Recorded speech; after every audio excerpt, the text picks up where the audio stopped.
किसी भी एक्शन का कॉन्सिक्वेंस केवल मेरे हाथ में। बेस्ट जो दे सकता हूँ अपना वो मुझे देना चाहिए। इंटरव्यू में मैं असफल रहा। इस जॉब में है तो कुछ और चाहिए, कुछ है तो कुछ और चाहिए, या कि वाकई मैं उसको अचीव करना चाहता हूँ। दिमाग को संतुलित रख सकते हैं कॉम्पिटिटिव एग्जाम्स देने के दौरान।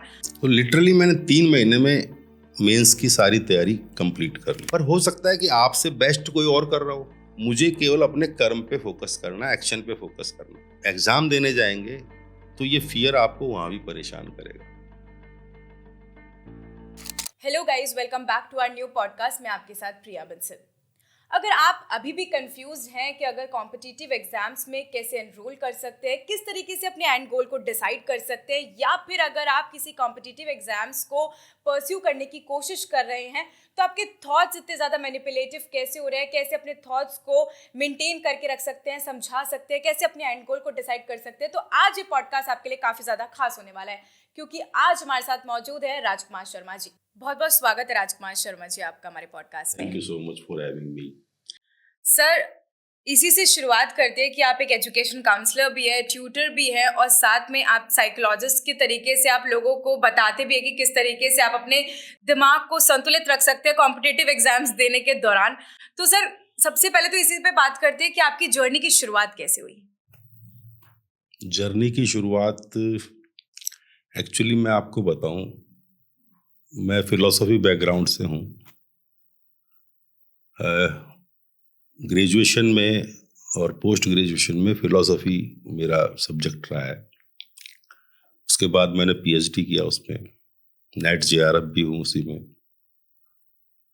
जब मैं एमए करने के लिए जयपुर आया तो गोल तो ये था कि मैं फिलोसफी में प्रोफेसर बनूं।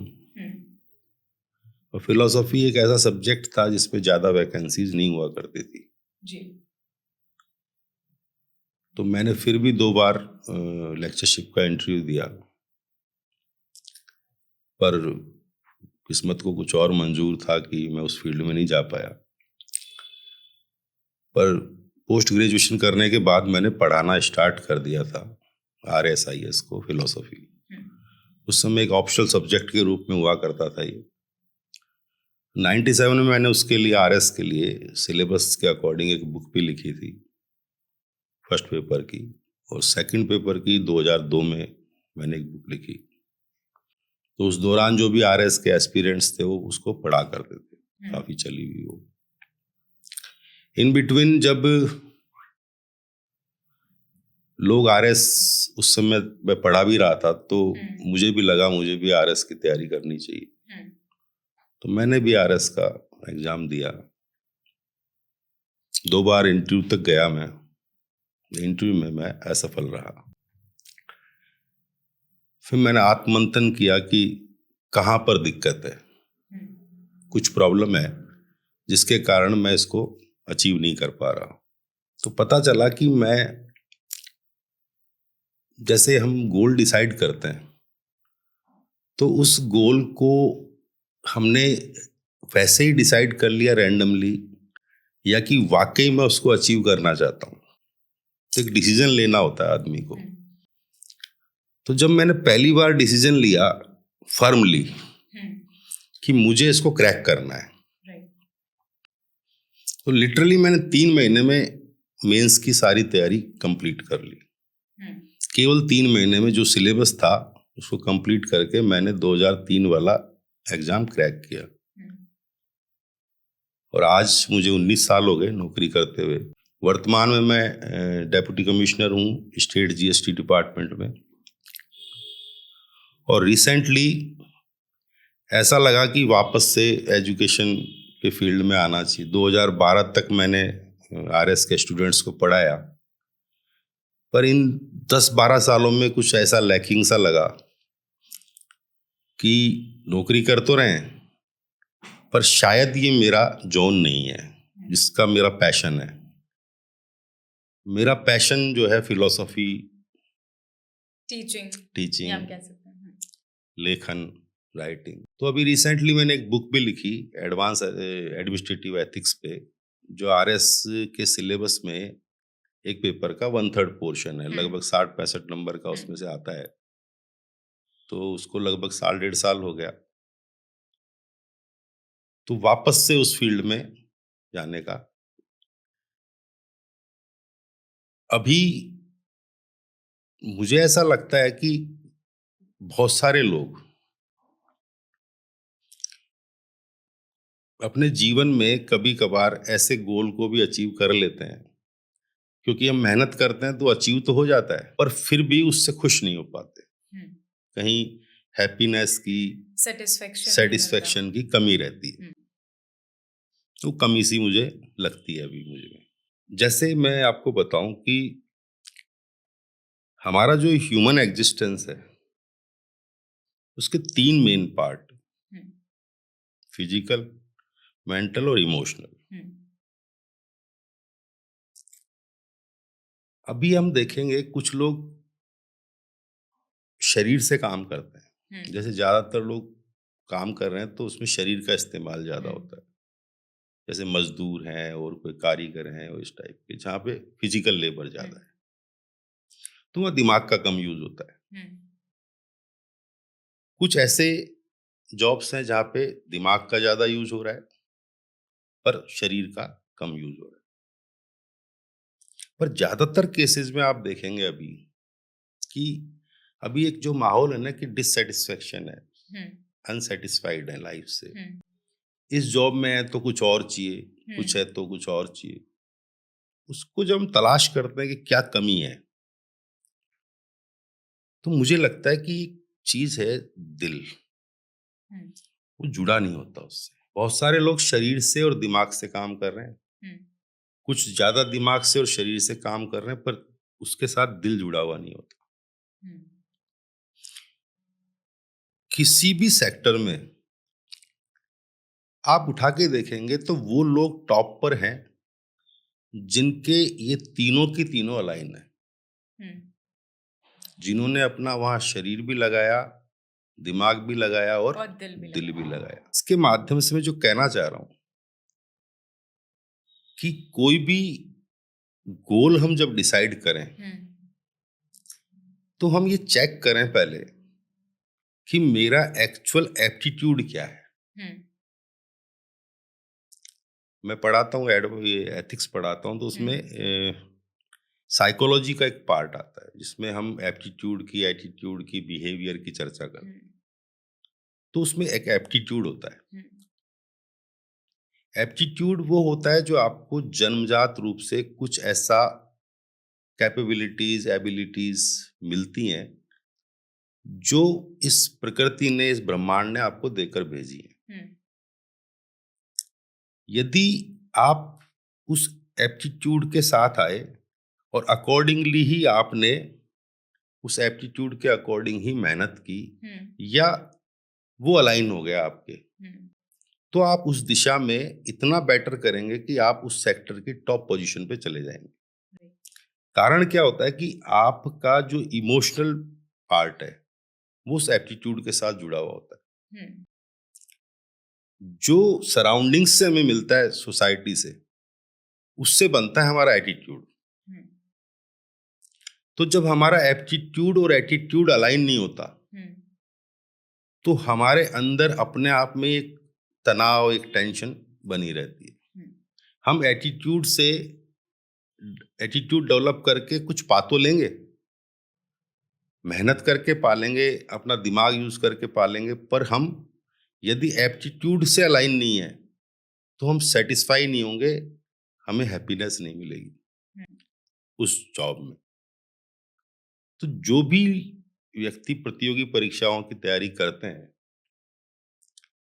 जो भी स्टूडेंट्स हैं, उनको ये कहना चाहूंगा कि सबसे पहले अपना एप्टीट्यूड चेक करें कि क्या वाकई मैं किसी को देखकर ये गोल डिसाइड कर रहा हूं, या किसी ने मुझे कह दिया, या कुछ लोग बन रहे हैं तो मैं भी बनना चाहता हूं। तो देख कर ना करें, पहले चेक करें कि वास्तव में मेरा ऐसा एप्टीट्यूड है क्या कि मैं प्रशासनिक अधिकारी बन सकता हूं, एक लोक सेवक बन सकता हूं। बाद में हम बात करेंगे कि प्रशासनिक अधिकारी और लोक सेवक को कैसा होना चाहिए, उसका व्यक्तित्व कैसा होना चाहिए, वो एक अलग। तो वो डिसाइड करने से पहले हम चेक कर लें। जब मैं पहले पढ़ाया करता था तो स्टूडेंट्स, वो इंटरव्यू का जब टाइम होता था तो फॉर्म में एक फिल करना होता था कि आपकी अभिरुचि क्या है, हॉबी। तो वो मुझसे आके पूछते कि शायद इसमें क्या भरूं। तो मैं उनको कहता था कि हॉबी तुम्हारी है, मेरी थोड़ी है। तो तुम चेक करो तुम्हारी हॉबी किसमें है। एक्चुअल में वो हॉबी क्या है, वो आपका एप्टीट्यूड। और वो एप्टीट्यूड के अकॉर्डिंगली ही हम किसी काम को करते हैं, तो उस काम को करते समय मुझे आनंद भी आता है। उस काम को मैं बहुत बेटर तरीके से भी कर पाता हूँ और मुझे सेटिस्फेक्शन मिलता है। तो जो भी एस्पिरेंट्स हैं, मैं उनको ये कहूँगा कि पहले अपना गोल डिसाइड करने से पहले वो चेक करें कि मेरा एप्टीट्यूड कैसा है। यदि आप वास्तव में लोक सेवा की भावना से इस फील्ड में जाना चाहते हैं, तो वो आपके लिए बेटर चॉइस हो सकती है। पहली चीज क्या है कि हमें बहुत सारे लोगों को क्लियर ही नहीं होता कि मैं क्यों बनना चाहता हूँ। देख लिया सराउंडिंग में, वो क्यों क्लियर नहीं है। और जब तक वो क्यों क्लियर नहीं होगा, वाई, तब तक मेरा माइंड उसके लिए मुझे उसके अकॉर्डिंगली एक्शन ही नहीं करने देगा, मैं कर ही नहीं पाऊंगा। पर सर कभी कभी ऐसा समय भी रहता है कि कुछ स्टूडेंट्स के दिमाग में, या हम कह सकते हैं कुछ एस्पिरेंट्स के दिमाग में ये भी चल रहा होता है कि शायद एंड गोल उनका आरएएस या फिर कोई और कॉम्पिटिटिव एग्जाम्स क्लियर करना ही हो, पर वो डर या फिर एक खौफ अंदर होता है दिमाग में। क्या वो भी एक ब्रेकेज बनने का पार्ट रोल प्ले कर रहा होता है? एग्जाम्पल के तौर पर मैं आपसे पूछना चाहूंगी सर, जैसे कि मैं अगर बाय चांस एग्जाम देने की कोशिश कर रही हूँ आरएएस का, मेरा एंड गोल भी मुझे पता है कि I want to achieve RAS and I want to clear the RAS exam, but the thing is what coming in between, वो मेरा डर है, मेरा खौफ है जो मुझे एग्जाम से रोक रहा है पढ़ने के लिए या फिर उस चीज को अचीव करने के लिए। बट कहीं ना कहीं मेरा गोल तो क्लियर है। आपने जैसा गोल के बारे में एक्चुअल बात में क्या होता है, कोई भी गोल अचीव जब होता है तो मैं आपको एक टेक्निक बताता हूँ, एक आइडिया है जिसको मैंने नाम दिया टी। TEA, टी मतलब चाय। टी में टी का मतलब है थॉट। एक थॉट जनरेट हुआ। थॉट क्या है कि मुझे आरएस बनना है। ई का मतलब है इमोशंस, और ए का मतलब है एक्शन। अब मान लीजिए मैंने थॉट, अब थॉट के साथ भी मुझे क्या करना है, डिसीजन लेना है कि इस थॉट को कहाँ पहुंचाना है। यदि मेरे ये सुपरफिशियल माइंड में है, कॉन्शियस माइंड में ही होकर रह गया और ये मेरे सबकॉन्शियस में कहीं नहीं गया कि वाकई मुझे आरएस बनना है, ये मेरा गोल है और ये बनना मैंने डिसाइड कर लिया है, तो बहुत सारे हर्डल्स ऐसे आएंगे कि आपको पता भी नहीं लगेगा, आपका माइंड आपको डिस्ट्रैक्ट कर रहा है चीजों से। वो अपने आप का इंटरेस्ट जिसमें है उस ओर ले जाएगा, भले ही आपने थॉट जनरेट कर लिया। तो इसके साथ क्या करना पड़ता है कि आपको उसके अकॉर्डिंग इमोशन उसके साथ अटैच करने पड़ते हैं और फिर उसके अकॉर्डिंग आपको एक्शन लेना पड़ता है। अब मान लीजिए किसी ने ये थॉट भी कर लिया, उसको डिसाइड भी कर लिया और अकॉर्डिंगली आरएस बनने के लिए जो भी तैयारी करनी है, उसे जो सिलेबस के अकॉर्डिंग पढ़ना है, जो किताबें पढ़नी है या कोचिंग करना है किसी टीचर के पास, वो सब कुछ कर रहा है, टाइम भी दे रहा है, पर एक डर बना हुआ है, फियर बना हुआ है, एक डाउट अपने आप में, सेल्फ डाउट कि क्या मैं इसको क्रैक कर पाऊंगा या नहीं कर पाऊंगा, कहीं ऐसा तो नहीं हो मैं नहीं बन पाऊंगा। तो एक फियर का और एक डाउट का जो इमोशन है वो जनरेट हो रहा है आपके अंदर। यदि वो जनरेट हो रहा है तो वो आपको एक तो बेहतर एक्शन लेने से भी डिस्ट्रैक्ट करेगा। दूसरा, मान लीजिए आप ठीक एक्शन भी ले पाए, तो भी अंततः जब आप एग्जाम देने जाएंगे तो ये फियर आपको वहां भी परेशान करेगा at the time of writing paper. क्यों, बहुत सारे बच्चों का हम देखते हैं कि यार मैं पढ़कर तो गया था, मुझे आता था, पर वहां जाके पता नहीं दिमाग कैसे चौक हो गया मेरा, मुझे कुछ समझ नहीं आया, और बाहर निकलते उसका उत्तर उसे आ जाता है। तो इसका मतलब ऐसा कहते हैं कि ब्लैंक हो जाते हैं हम लोग ब्लैंक अंदर हो जाता जाके। है। अब इसके पीछे बड़ा साइंटिफिक रीजन है। हमारे इमोशंस जो हैं वो actually, we are emotional being. हम इमोशंस से गवर्न होते हैं। हमारे बहुत सारे डिसीजंस आप देखेंगे बहुत गौर से तो इमोशंस से ही लिए जाते हैं। उनके बैकग्राउंड में कहीं ना कहीं इमोशंस होते हैं। अब वो इमोशन चाहे नेगेटिव हो चाहे पॉजिटिव इमोशंस हो, तो वहां होता क्या है कि जब वो फियर कंटिन्यू चल रहा है तो वो आपको एग्जाम हॉल में भी दिखाई देगा। उस समय क्या होता है कि दिमाग में एक एक्टिविटी होती है कि फियर के टाइम या डाउट के टाइम हमारे शरीर में कार्टिसोल नाम का हार्मोन रिलीज होता है। वो कार्टिसोल हार्मोन क्या करता है कि आपके न्यूरो सिस्टम में जो पाथवेज हैं न्यूरॉन्स में, उनमें एक इंसुलेटर का काम करता है, जो हमारे डेंड्राइट्स हैं न्यूरॉन्स के, जो न्यूरॉन्स को एक दूसरे से जोड़ते हैं, उनमें एक लेयर बना देता है। तो मान लीजिए उस एक स्पेशल न्यूरॉन के थ्रू आपका जो थॉट वहां पर सेव है, वो इंसुलेटर होने के कारण, इंसुलेटिंग होने के कारण वो दूसरे को सप्लाई नहीं हो पाता, और आपको वो जो याद होते हुए भी वो याद नहीं आ पाता। ये हमेशा नेगेटिव जितने भी इमोशंस हैं उस केस में हमारे साथ, एंगर के केस में या डाउट के केस में या फियर के केस में, हमारा दिमाग हमेशा क्या होता है, चौक हो जाता है। बिल्कुल। तो ये तो उसका न्यूरोलॉजिकल कारण है। अब बात आती है कि भाई इस पे ओवरकम कैसे करें। फियर तो नेचुरल है। वो दिक्कत क्या है ह्यूमन बीइंग के साथ में कि हम जो इवोल्यूशन के प्रोसेस से निकल के आए, तो हम जंगलों में रहा करते थे, हंटर और गैदर्स थे, तो हमारा जो माइंड डेवलप हुआ उस समय, तो वो क्या था, सर्वाइवल पॉइंट ऑफ व्यू से ही सोचता था, सिक्योरिटी के पॉइंट ऑफ व्यू से। तो हमारे जेनेटिक सिस्टम के अंदर ही ये, हमारे डीएनए में ही ये बात आ गई कि मुझे हमेशा क्या सोचना, सर्वाइवल सोचना है, सिक्योरिटी सोचनी है, सेफ्टी सोचनी है। तो वो नेचुरली हमारे अंदर आएगा फियर।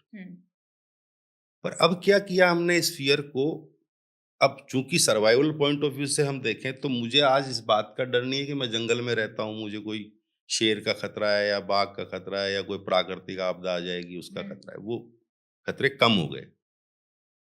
पर हमने दूसरे फियर्स पाल लिए, साइकोलॉजिकल फियर्स।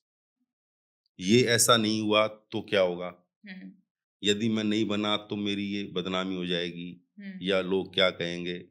बहुत सारे, हमने हजारों की तादाद में फियर्स पाल रखे। वो जेनेटिकली हमारे अंदर आदत है, हम इस प्रकार का करते। तो माइंड को समझने की जरूरत है कि माइंड ऐसा क्यों कर रहा है। हमारा एक प्रिमिटिव ब्रेन है, वो हमेशा इसी मोड पे रहता है, फाइट एंड फ्लाइट के मोड पे, कि उसको खतरों से सुरक्षा चाहिए। अब हम क्या करते हैं, हर छोटी चीज में भी खतरा देखने लग जाते हैं। अब एग्जाम क्रैक नहीं हुआ तो उसको भी खतरा मान लिया मैंने, तो फियर क्रिएट हो गया, क्योंकि मैंने अपने आप को उसके परिणाम से अटैच कर लिया कि ये परिणाम नहीं आया तो क्या होगा। तो एक फियर खुद ने जनरेट कर लिया। तो उस फियर पे ओवरकम कैसे करेंगे, वो तो नेचुरली आएगा। पर हमारे कॉन्शियस माइंड में हमारा जो ये प्री फ्रंटल कोर्टेक्स है, जो नया माइंड हमारा डेवलप हुआ है, उसमें ताकत है कि हम उसको कंट्रोल कर सकें, उस पे ओवरकम कर सकें। तो उसके लिए हमें सबसे पहले तो साइकोलॉजिकली ये देखना पड़ेगा कि मेरा काम जो है वो कर्म करने का है। और मुझे वो कर्म करके और उसका परिणाम छोड़ देना चाहिए कि वो परिणाम क्या आएगा क्या नहीं आएगा। मैं अपनी तरफ से बेस्ट जो दे सकता हूँ अपना, वो मुझे देना चाहिए। बिल्कुल। गीता में जो कृष्ण है वो भी यही बात कह रहे हैं। एक श्लोक है, कर्मण्येवाधिकारस्ते मा फलेषु कदाचन। उसमें यही बात कही गई है कि कर्म पर तुम्हारा अधिकार है, फल पर नहीं है। फल पर नहीं है वो क्यों कह रहे हैं? वैसे तो इस श्लोक के बहुत गहरे मायने हैं, मुझे कभी विस्तार से और अलग बात कर सकते हैं, पर यहाँ इस संदर्भ में हम ये बात करेंगे कि फल पर नहीं है, कि फल आपके हाथ में नहीं है पूरा। वो कैसे नहीं है? क्योंकि आपने अपना कर्म कर दिया, उसके अकॉर्डिंग आपको फल मिलेगा। ये फल देना किसी और के हाथ में। जब आप एग्जाम देकर आ गए तो एग्जाम का रिजल्ट क्या आएगा, ये केवल आपने जो एक्शन किया है, आपने तो ये मान लिया कि मैंने तो बेस्ट किया है अपना, पर हो सकता है कि आपसे बेस्ट कोई और कर रहा हो। पर यही तो कॉम्पिटिटिव एग्जाम्स हैं भाई, हो सकता है कि आपसे बेस्ट कोई और कर रहा हो, तो उसके लिए आपको ये कि भाई मैं अपना बेस्ट दिया है, अब फिर भी मेरा यदि सिलेक्शन नहीं हो रहा है तो कमी कहाँ रह गई? कमी किस में रह गई? मुझ में रह गई, मेरे एक्शन में कोई कमी है। तो उसको आपको भूलना पड़ेगा कि मुझे एक्शन करके छोड़ देना है कि, पर मनुष्य क्या करता है कि वो छोड़ नहीं पाता जल्दी से। तो इसका ट्राई करने वाली बात है, बार बार आप अभ्यास करेंगे निरंतर, तो आप एक ऐसी स्टेट ऑफ माइंड में आ जाएंगे कि मुझे केवल अपने कर्म पे फोकस करना है, एक्शन पे फोकस करना है। मैं आपको बीच में टोकना चाहूंगी, लेकिन आपने बीच में अभी बात कही कि जब बच्चा एग्जाम देने के लिए जाता है, कोई भी कॉम्पिटिटिव एग्जाम्स के लिए अगर वो फाइट कर रहा है, तो वो एग्जाम्स के ड्यूरिंग एग्जाम उसके दिमाग में ऐसा पता नहीं क्या चलने लग जाता है कि वो ब्लैंक हो जाता है, उसको डर लगने लग जाता है, और एग्जाम लास्ट टाइम पे रिजल्ट की सोचकर वो डरने लगने लग जाता है। बट सबसे बेसिक चीज तो सर यही है ना, जब एग्जाम देने अगर बच्चा जा रहा है तो वो ऐसा क्या सोच कर जाए, या ऐसा क्या माइंड में प्रोसेस करके जाए, थॉट ऐसे क्या चले उसके दिमाग में कि वो एग्जाम्स को खराब ना करे। और उसी क्योंकि वो एक ऐसा प्रेशर वाला टाइम होता है सर, क्योंकि हम सब भी एग्जाम्स दिए हुए हैं, किसी ना किसी ने अपनी लाइफ में एक बार कॉम्पिटिटिव एग्जाम्स दिए होता है एज ए यंगस्टर स्टूडेंट्स की अगर हम बात करें, तो उसके दिमाग में फियर तो होता ही होता है और प्रेशर भी होता है फैमिली का, खुद के करियर को बनाने का। तो उस टाइम पे आप ऐसा क्या माइंडसेट लेके चले, क्या थॉट लेके चले कि आप प्रेशराइज भी ना फील करो और आप उतना भी फोकस्ड होके काम कर सको कि आप अपने एग्जाम को भी क्लियर कर सको? उसमें 2-3 बातें हैं जी। एक तो आपको ये थॉट प्रोसेस में लाना पड़ेगा कि किसी भी एक्शन का कॉन्सिक्वेंस केवल मेरे हाथ में नहीं, केवल मेरे हाथ में नहीं। बहुत सारे लोग एक्शन ले रहे हैं और बहुत सारे सर्कमस्टांसेस उस एक्शन के कॉन्सिक्वेंसेस में काम आता है, मेरे अकेले के हाथ में नहीं। तो इस बात का एक माइंडसेट बनाना पड़ेगा पहले। दूसरा कि किसी एक चीज को लेके कि यदि ये नहीं हुआ तो आपने अपने आप को ये मान लिया कि मैं फेल हो गया या फेल्योर। फेल्योर कुछ नहीं होता। फेल्योर केवल आपकी सफलता की एक सीढ़ी है। आप जब भी फेल हो रहे हैं तो आप ये सोच रहे हैं कि मेरे हाथ से सब कुछ निकल गया, नहीं, क्योंकि मैंने उस दौरान, उस तैयारी के दौरान जो गेन किया है वो तो अब भी मेरे साथ है। मैं अब मुझे गेन क्यों नहीं हुआ, मुझे ये ऐसा मिला क्यों नहीं, तो कुछ कमी रह गई, उस कुछ को बढ़ाना है। बिल्कुल। तो हमेशा जब भी कोई, मान लीजिए आप अकॉर्डिंगली जैसा चाह रहे थे वैसा नहीं हुआ, तो ऐसा नहीं कि वो बिल्कुल आप उससे आउट हो गए। नेक्स्ट उसकी तैयारी उसी रूप में आप वापस से कर सकते हैं, उन कमियों को दूर करते हुए कि क्या कमी रह गई। ये मैं अपनी भी बता रहा हूँ कि मैं 2 बार इंटरव्यू में वापस आया, इंटरव्यू देके, तीसरी बार में मेरा सिलेक्शन हुआ। तो मैंने 3 दिन जरूर मैं उसमें रहा, थोड़ा सा लो रहा, डिप्रेशन में रहा। चौथे दिन मैंने डिसाइड किया कि नहीं, तो मैंने सोचना शुरू किया कि कमी कहाँ रही। तो उन कमियों को मैंने धीरे धीरे दुरुस्त किया कि इस सब्जेक्ट में मैंने इतना पढ़ना था ये नहीं पढ़ा, ये सब्जेक्ट को मुझे ऐसे तैयार करना था, ऐसे नहीं किया मैंने। तो मैंने अपनी ही कमियों को ढूंढा और उन कमियों को दुरुस्त किया। तो हमें सोचना ये पड़ेगा कि होता क्या है कि बच्चा स्टक हो जाता है कि मैंने कर दिया तो मुझे तो मिलना ही चाहिए। राइट।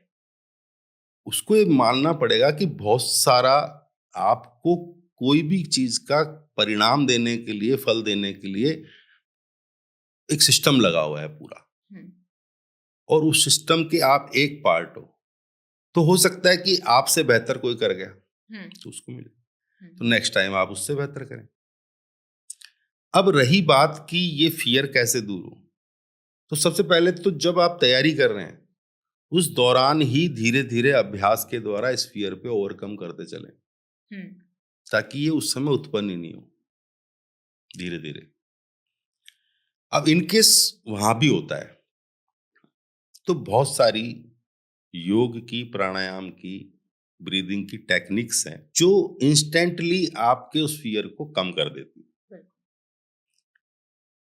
तो सबसे पहले तो जैसे आप जब भी डीप ब्रीदिंग करते हैं तो आप माइंड की जो बीटा स्टेट है, बीटा स्टेट जो स्टेट जिसमें हम अभी बात कर रहे हैं और जिसमें हमारे बहुत सारे विचार चल रहे होते हैं, माइंड क्या करता है कि एक ट्रेल बनाता है। एक थॉट आया डर का, फिर एक लंबी ट्रेल बना देगा।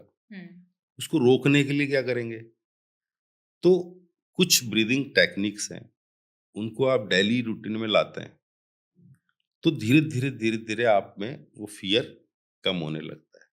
और एग्जाम के टाइम पे, एग्जाम में जाने से पहले उन टेक्निक्स का यूज कर लें। तो हमारे यहाँ तो बहुत अच्छा प्राणायाम, एक भ्रामरी प्राणायाम है। बिल्कुल।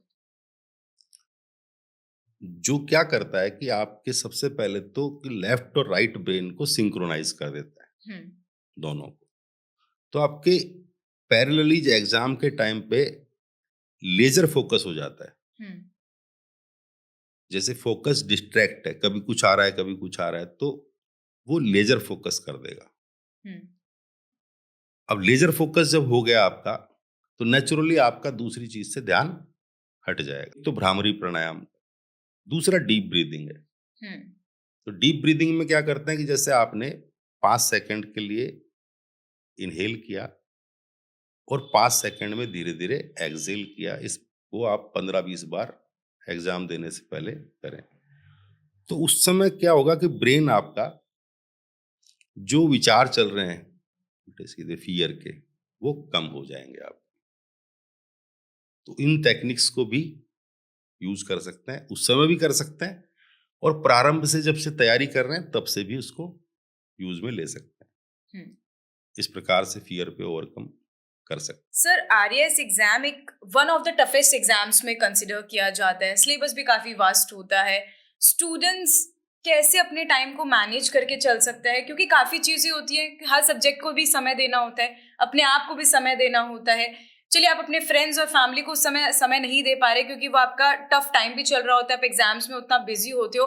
तो मुझे ऐसा लगता है कि उस चीज को कैसे मैनेज किया जाए कि आप अपने सारे सब्जेक्ट्स को टाइमली समय भी दे सकें, प्लस जनरल नॉलेज भी काफी बड़ा वेटेज प्ले करता है। तो पास्ट की चीजें अपन भूल जाते हैं बहुत, क्योंकि मेरे भी कुछ ऐसे फ्रेंड्स हैं जो एग्जाम्स दे रहे हैं, तो उन लोगों का भी एक यही पॉइंट ऑफ व्यू रहता है कि यार आज का अगर हम जीके पढ़े तो पिछले का जीके भूल जाते हैं। स्टैटिक बहुत सारा होता है, तो करंट की चीजें कैसे पढ़े कि स्टैटिक को भी ना भूले, और स्टैटिक की चीजों को कैसे पढ़े कि करंट की चीजें उस पे इम्पैक्ट ना डाले। तो टाइम मैनेजमेंट जो है ना सर, वो बहुत ज्यादा बेसिक और इम्पोर्टेंट रोल प्ले करता है। किस तरीके से मैनेज किया जा सकता है? इसमें 2 बातें पूछी आपने, एक तो टाइम मैनेजमेंट जी, और दूसरा आपने एक सवाल किया कि हम भूल जाते। जी, एक्चुअल में इन दोनों का अलग अलग आंसर है। मैं पहले का टाइम मैनेजमेंट की बात करता हूँ। टाइम मैनेजमेंट बच्चे को जो भी एग्जाम की तैयारी कर रहा है, आज हमारे पास में डिस्ट्रैक्ट होने के बहुत सारे उपाय हैं, सोशल मीडिया और ये सारा। तो हमारा वक्त कहाँ जा रहा है, इसका पहले हमको देखना चाहिए।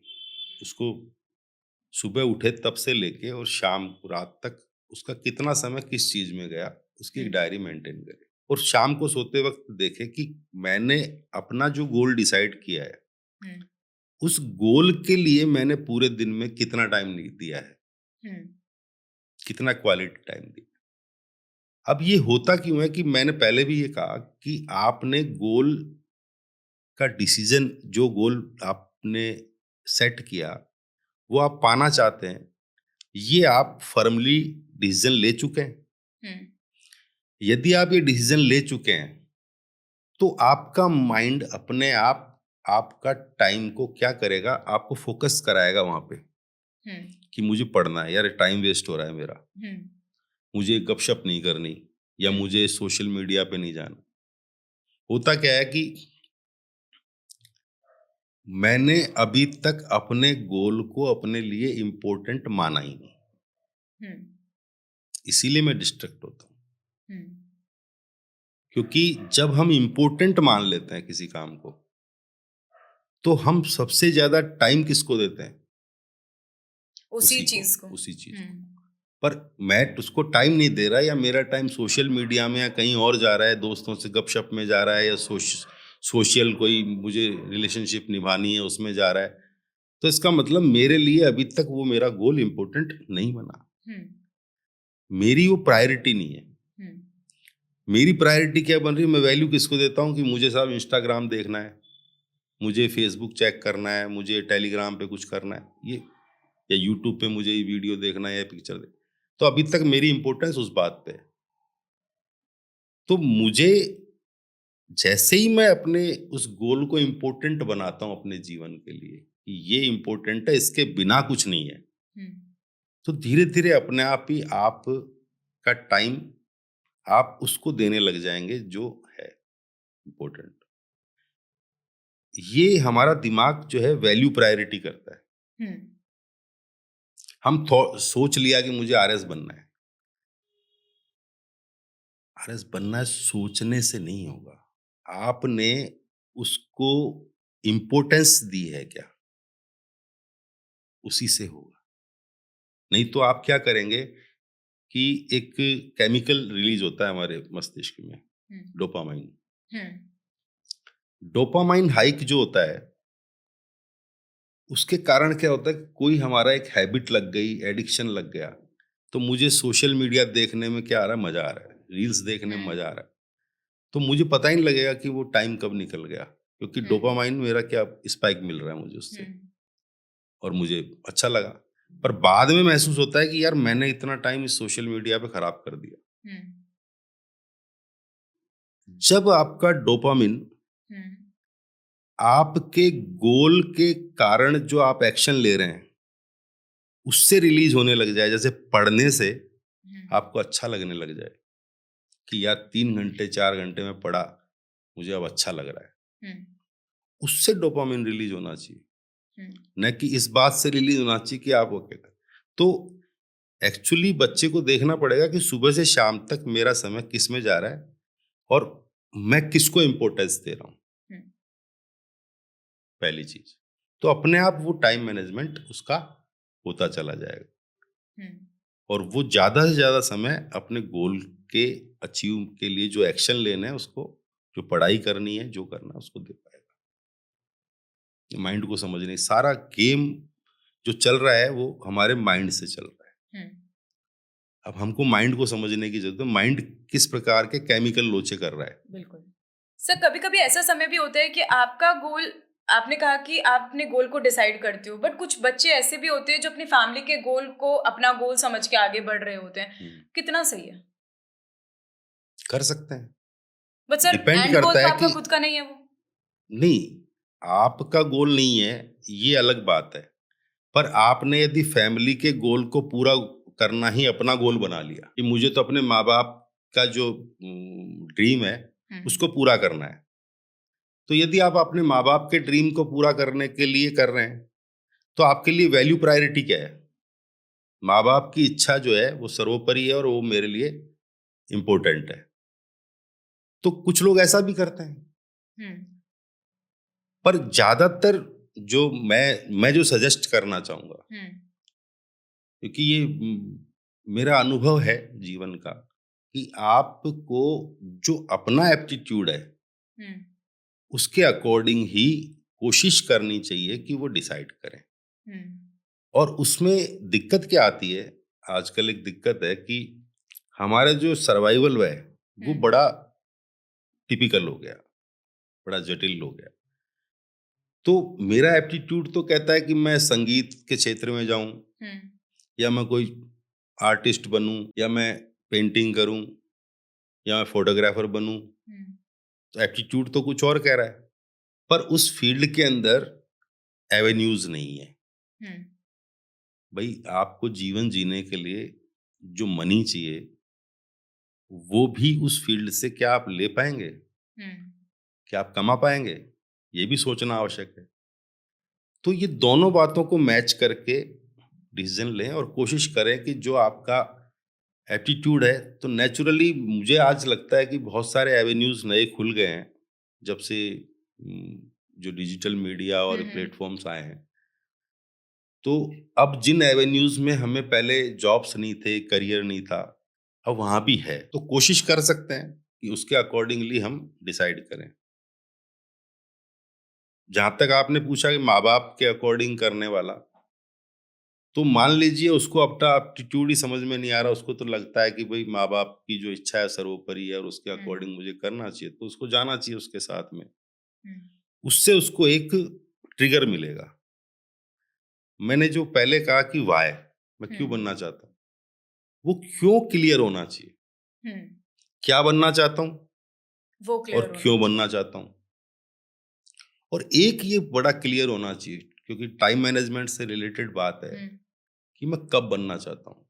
हम्म क्योंकि बहुत सारे लोग जैसे 10-10 साल के लिए तैयारी कर रहे हैं, हम्म लगे हुए हैं, तो उसको इनमें उसका सब कुछ गड़बड़ है। हम्म आप यदि देखेंगे तरीके से, तो उसका क्यों भी क्लियर नहीं है, हम्म उसका क्या भी क्लियर नहीं है, और कब भी क्लियर नहीं और है। कब भी क्लियर नहीं है। तो कब बनना है, हम्म तो मैं यदि मेरे माइंड को ये समझाता हूं कि मुझे तो इसी अटेम्प्ट में आरएस क्रैक करना है, हम्म चाहे कुछ भी हो जाए, इसी अटेम्प्ट में बनना है, तो कब बनना है डिसाइड कर लो हम्म कि मुझे 2025 में बनना है, हम्म या मुझे 2026 में बनना ही बनना है। हम्म अब मैं ये मान के चलूं बन जाएंगे, तो फिर कब बन जाएंगे। इसका मतलब माइंड को अभी वो एक डायरेक्शन नहीं मिला कि मुझे कब बनाना है इसको। हम्म क्योंकि आपका सबसे इम्पोर्टेंट बात है ये समझना, अब तो बहुत सारे इस पे चर्चाएं चल रही हैं सबकॉन्शियस माइंड पे, हम्म कि हम कॉन्शियस माइंड से जितना काम करते हैं उससे 10 गुना ज्यादा हमारा सबकॉन्शियस माइंड का। तो हम सबकॉन्शियस में क्या डाल रहे हैं हम्म वो सबसे इम्पोर्टेंट है, क्योंकि वो ही हमें काम करने के लिए प्रेरित करेगा। अभी जैसे मैं ये हाथ हिला रहा हूँ हम्म ऐसे बार बार, क्योंकि हाथ हिलाने की, जैसे मैं समझाने के लिए हाथ हिलाने की आदत, अब ये मैं कॉन्शियसली थोड़ी कर रहा हूँ, हम्म ये मैं सबकॉन्शियसली कर रहा हूँ, ये कहीं बैठी हम्म हुई है मेरे दिमाग में। तो हम बहुत सारे काम सबकॉन्शियसली करते हैं। हम्म तो मुझे जो अचीव करना है मुझे सबसे पहले अपने सबकॉन्शियस में डालना है। सर, लेकिन आपने एक बात कही कि 10 साल कोई बच्चा एग्जाम दे रहा है, 10 बार अटेम्प्ट में एग्जाम देता जा रहा है बट क्लियर नहीं हो पा रहा है। आपने कहा कि गोल डिसाइड नहीं होगा या फिर समय उसको डिसाइड नहीं है कब उसको करना है। उसको डिसाइड होना चाहिए कि हाँ भाई 2025 में मुझे मेरा एग्जाम क्लियर करना है। लेकिन सर, एक सबसे बड़ा फैक्टर यहाँ पर लक भी कहीं ना कहीं मैटर करता है। क्या लगता है कि लक मैटर करता है कॉम्पिटिटिव एग्जाम्स में? क्योंकि बहुत सारे स्टूडेंट्स ऐसे हैं जो यही बोलते हैं लास्ट में आके कि लक नहीं था, पढ़ाई तो की थी। ऐसा नहीं, लक मैटर नहीं करता। लक केवल इतना होता है मैम कि बहुत सारे लोग एग्जाम दे रहे हैं, हम्म आप समझना इसको। लक का फैक्टर जो है वो कभी और गहरे से हम बात कर सकते हैं लक पे, जिसको फिलोसफी में प्रारब्ध भी कहते हैं, हम्म कि प्रारब्ध खराब थे हमारे तो ऐसा हो गया। मैं उसका रोल जो मानता हूं कि आपके जीवन में परसेंटेज में तो हम क्या कह सकते हैं, पर ज्यादा से ज्यादा 10-20% का रोल होता हम्म है।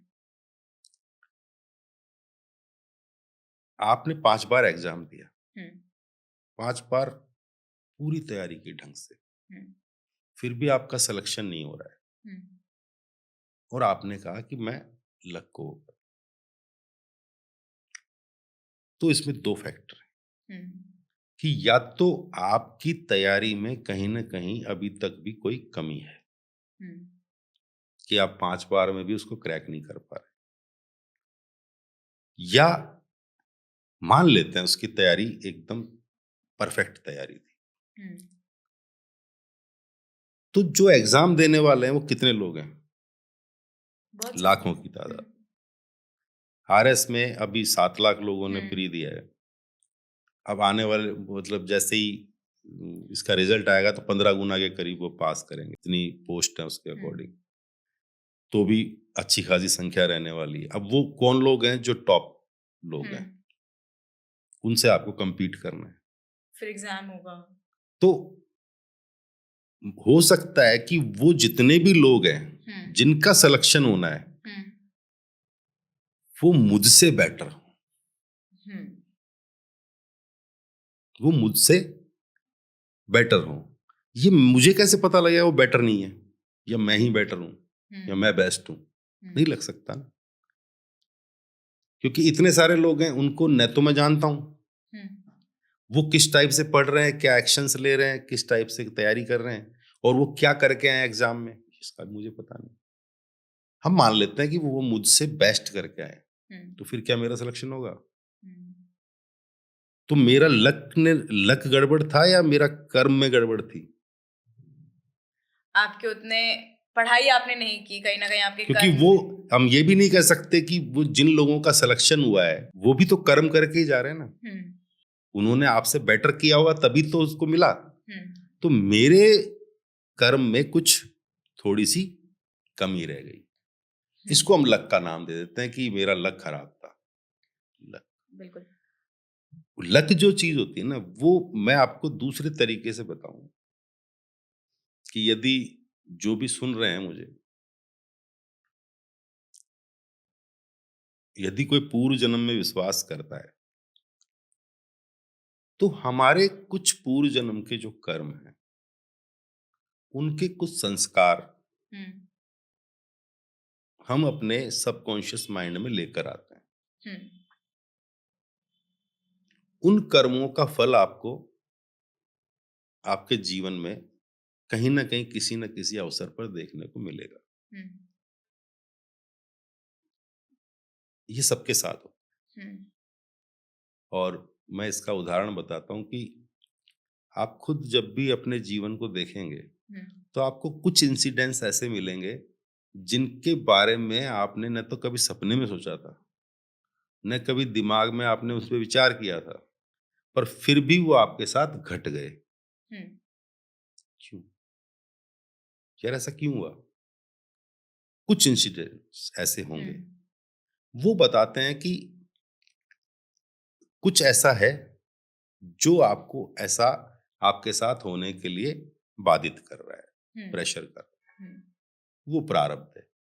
वो भी उसका कितना रोल है हमारे जीवन में, उसको हम परसेंटेज में नहीं कर सकते बात, पर कुछ रोल उसका होता है। और उसी चीज का, जैसे हम सारा जो ये देखें न्यूमरोलॉजी, एस्ट्रोलॉजी और ये सारे विज्ञान चल रहे हैं, वो सारे उसी बेस पर चल रहे हैं कि कुछ ऐसा है जो आप, जैसे मैंने कहा ना, एप्टीट्यूड लेकर पैदा होते हैं। लता जी बनने के लिए पैदा हुई थी, तेंदुलकर क्रिकेटर बनने के लिए पैदा हुआ था, अमिताभ बच्चन साहब एक्टर बनने के लिए पैदा हुए थे। ये अंदर से है। और उसी के अकॉर्डिंग अमिताभ बच्चन साहब को तो हरिवंश राय जी ने रोक दिया था कि भाई तुम इस फील्ड में नहीं जा सकते, पर फिर भी उन्होंने वो एक्टिंग का फील्ड चुना और आज वो एक्टिंग के फील्ड में कहाँ पर हैं आप देख सकते हैं। वो उनके लिए बना था। अब ये अलाइनमेंट बैठ जाए कि मैं जैसा मैं लेकर पैदा हुआ वैसा ही मुझे मिल गया।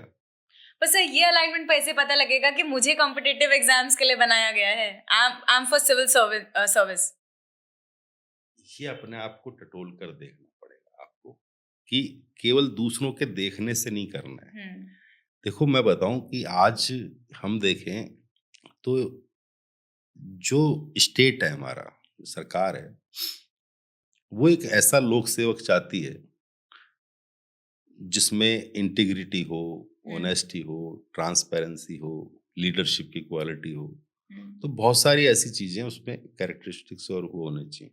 स्टेट जो है वो लोक कल्याण की भावना से काम करता है, और प्रशासन क्या करता है, उस लोक कल्याण के काम में उसकी मदद करता है। प्रशासन का काम क्या है, उसकी सहायता करना, मदद करना। उसके लिए लोक सेवकों की भर्ती की जाती है, जिसको हम प्रशासक भी कहते हैं। तो वो एक एप्टीट्यूड आपके अंदर है क्या, कि आप वाकई निस्वार्थ भाव से लोगों की सेवा करना चाहते हैं, कल्याण करना चाहते हैं। फर्स्ट थिंग क्या आती है कि समाज में प्रशासक का पद जो है वो प्रतिष्ठावान है, इसका एक अलग स्टेटस है। इस पद पे जाके मैं ऐसा महसूस करूंगा, या समाज जो है इसको इस दृष्टि से देखता है तो मुझे ऐसा लगेगा। तो हमारे जो उसको सेट करने के पैरामीटर्स हैं वो बाहर से आ रहे हैं। ये यदि अंदर से आए कि वाकई मैं उस चीज के लिए बनाऊं कि मुझे लोगों की सहायता करने में आनंद आता है, लोगों की मदद करने में आनंद आता है। बहुत सारे लोग नहीं होते कि जो रोड पे किसी को कुछ हो गया तो उसकी मदद करने लग जाएंगे, या गरीबों के लिए कुछ का जाके करेंगे, अनाथालय में जाके कुछ करेंगे। तो वो एक अलग एप्टीट्यूड होता है, अपने आप अंदर से भावना आती है मुझे कुछ करना चाहिए। ऐसे लोगों को ही इस प्रकार की सेवा में जाना चाहिए। सर, सिविल सर्विसेज का जो स्टूडेंट्स कंपटीशन एग्जाम्स दे रहे थे, क्या उसमें कोई शॉर्टकट कीज वो लोग अप्लाई करते हैं अपनी लाइफ में? क्या कुछ शॉर्टकट्स हैं? कितने सही हैं और कितने गलत है शॉर्टकट्स? देखो, सफलता का कोई शॉर्टकट नहीं होता, ये मतलब क्लियर कट बात है। सफलता के लिए जितने प्रयासों की आवश्यकता है उतने प्रयास आपको करने होंगे। शॉर्टकट खाली इतना ही है कि हम किसी काम को कितना लिंगर ऑन करते हैं। एक पार्किंसन लॉ होता है।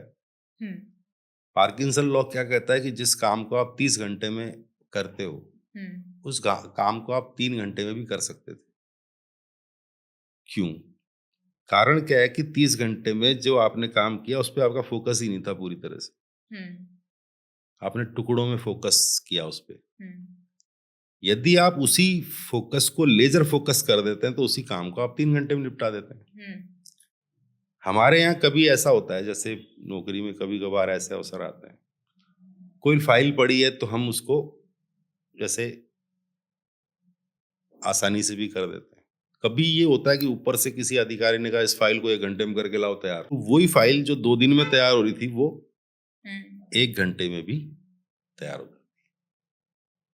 तो शॉर्टकट केवल इतना है कि अपने फोकस को लेजर फोकस में कन्वर्ट कर दो, और जितना समय आप उस जो गोल आपने डिसाइड किया है उसमें जो एक्शन लेना है मुझे, वो एक्शन मैंने कितनी देर फोकसली लिया, वो इम्पोर्टेंट चीज।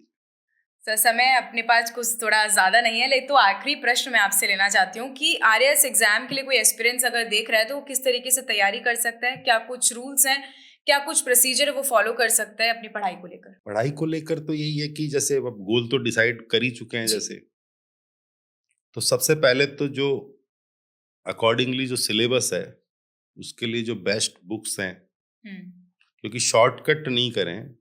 मैं प्रीफर करूंगा कि कुछ लोग क्या कर रहे हैं आजकल कि किताब की जगह वो क्या करते हैं, नोट्स पढ़ रहे हैं किसी के, या कोई 1 वीक सीरीज टाइप कोई चीज आ रही है और वो कर रहे हैं। होता क्या है कि उससे आपको कंसेप्चुअल क्लैरिटी पूरी नहीं आती। तो सबसे पहले तो कोशिश करें कि अच्छे ऑथर की किताबें पढ़े सिलेबस से रिलेटेड। दूसरा, जो भी गाइडेंस आपको किसी टीचर से, जो बेस्ट टीचर्स हैं उनसे जो गाइडेंस लेना है वो करें, और नोट्स खुद के हाथ से बनाएं, न कि किसी दूसरे के द्वारा लिखे हुए जो है। कारण क्या होता है कि आपका माइंड जब खुद लिखता है, आप खुद लिखते हो तो आपका माइंड में वो 2 बार वो होता है। जो लेखन है उस लेखन से आपके वो मेमोरी जो है वो बहुत ज्यादा स्ट्रांग बनती है उस विषय की। हम्म, तो खुद लिखेंगे तो ज्यादा बेटर होगी। इसीलिए आप कह रहे थे, वो बीच में आपने कहा था कि भूल जाते हैं। तो आप देखना, जब आप केवल डायरेक्ट किताब से पढ़ेंगे या नोट्स किसी के पढ़ेंगे, उसमें और आपने जो खुद के जो नोट्स बनाए हैं उनको जब आप पढ़ेंगे, तो दोनों में भूलने के चांसेस किस में ज्यादा होंगे? जो आपने डायरेक्ट बनाया, राइट। तो इसलिए नोट्स बनाकर पढ़ें, बार बार रिवीजन करें, राइट। क्योंकि हम मानते हैं कि कोई भी चीज हमें स्ट्रांगली मेमोरी में हमारे कब चली जाती है, जब हमको बार बार पढ़ते हैं। सबकॉन्शियस माइंड में कहा जाता है कि किसी चीज को 21 बार तक करेंगे तो सबकॉन्शियस में चली जाती है, और आपका सारा जो भी याद किया हो वहां जाके स्टोर होता है। तो जितना बार रिवीजन करेंगे उतना बेटर होगा। दूसरा, जो पुराने सालों के पेपर्स आते हैं उन पेपर्स को देखें, उनका ट्रेंड देखें कि प्रश्न जो है इस टॉपिक से रिलेटेड कौन कौन से प्रश्न आए, उनको अलग से छांटें, और उनका जो नेचर है क्वेश्चंस का वो ग्रास्प करने की कोशिश करें, और पकड़ने की कोशिश करें कि इस टाइप के क्वेश्चंस ये पूछ रहे हैं, और अकॉर्डिंगली उन प्रश्नों का उत्तर लिखने का प्रयास करें। और उसमें क्या क्वेश्चन और बनने की संभावना है ये अपने माइंड से जनरेट करें और उनको तैयार करें। सर, अगर कोई व्यूअर आपको देख रहे हैं तो आपसे गाइडेंस लेना चाहते हैं तो किस तरीके से कनेक्ट कर सकते हैं वो आपसे? एक्चुअली मैं अपनी खुद की क्लासेस शुरू करूंगा अभी ऑनलाइन, एडमिनिस्ट्रेटिव एथिक्स पे। बुक तो मैंने बताया था, वो लिखी हुई है, अभी इसी महीने शुरू करने का है, तो जो भी उससे जुड़ना चाहेगा तो वो जुड़ सकता है। सर, आपका बहुत बहुत शुक्रिया इतनी सारी बातें करने के लिए। जो स्टूडेंट्स अभी देख रहे हैं या फिर कोई एस्पिरेंट्स अगर हमें सुन रहा है, देख रहा है, तो ऑब्वियसली एक समय ऐसा होता है कॉम्पिटिटिव एग्जाम्स की जब हम तैयारी कर रहे होते हैं सर, बहुत ज़्यादा प्रेशर होता है, फैमिली का भी, खुद का भी, आपकी करियर बनाने का लेकर भी। तो ये जो तमाम बातें आपने कही हो काफ़ी इंटरेस्टिंग थी, स्टूडेंट्स उसको समझ पाएंगे, सीख पाएंगे और अपने लाइफ पे अप्लाई कर पाएंगे। और आप लोग भी अगर देख रहे हैं तो सर को आप फॉलो कर सकते हो, साथ में आपको बता सकते हैं कि किस तरीके से आप अपनी लाइफ में जो प्रेशर लेकर चल रहे हैं कॉम्पिटिटिव एग्जाम्स को लेकर, उसको कम कर से अपने गोल को कैसे डिसाइड कर सकते हैं और अपने एग्जाम्स के लिए कैसे प्रिपेयर कर सकते हैं। तो ऐसे इंटरेस्टिंग पॉडकास्ट हम आपके लिए लगातार लेकर आते रहेंगे। तब तक के लिए शुक्रिया। मैं आपके साथ प्रिया बंसल।